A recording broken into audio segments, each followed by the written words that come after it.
Smart city તરીકે ઓળખાતા સુરત શહેરમાં વિકાસની ગતિની સાથે જ દબાણો દૂર કરવાની ઝુંબેશ તેજ બની છે.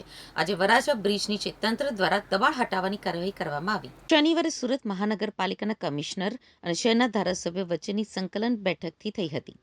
આ બેઠકમાં વરાછા વિસ્તારના ધારાસભ્ય કુમાર કાનાણીએ બ્રિજ નીચે થતા દબાણો અને તેના કારણે સર્જાતી ટ્રાફિકની સમસ્યા અંગે ભારે રોષ વ્યક્ત કર્યો હતો. તેમણે આક્ષેપ કર્યો હતો કે બ્રિજ નીચે ગેરકાયદે લારી ગલ્લા અને રહેઠાણોને કારણે સામાન્ય જનતાને ભારે હાલાકી ભોગવવી પડે છે અને તંત્ર આ બાબતે આંખ આડા કાન કરી રહ્યું છે. તેમની આ ઉગ્ર રજૂઆતના પગલે મનપા દ્વારા તાત્કાલિક દબાણ હટાવવાની સૂચના અપાઈ હતી.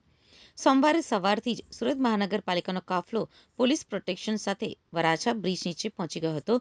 જેસીબી અને ટ્રકો સાથે તંત્રએ વર્ષોથી ત્યાં રહેતા પરિવારો અને લારી ગલ્લા ધારકો પર કાર્યવાહી શરૂ કરી હતી.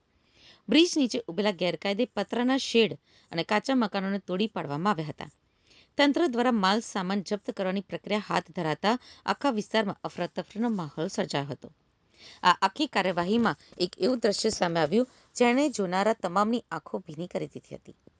જ્યારે પાલિકાના કર્મચારીઓ દબાણનો સામનો ભરીને ટ્રક હંકારી રહ્યા હતા, ત્યારે એક ગરીબ મહિલા રડતી રડતી પોતાના બાળકને કાંખમાં લઈને ટ્રક પાછળ દોડી હતી.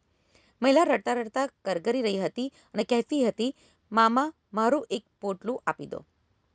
એમાં મારા છોકરાના કપડાં છે. આ છોકરાના કપડાં આપી દો.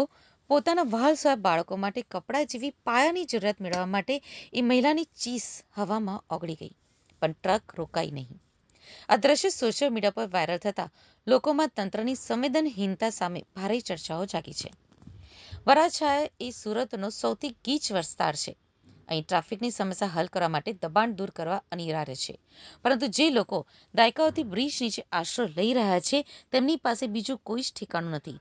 જ્યારે તંત્ર કાર્યવાહી કરે છે ત્યારે સૌથી વધુ ફટકો આવા શ્રમિક પરિવારોને પડે છે.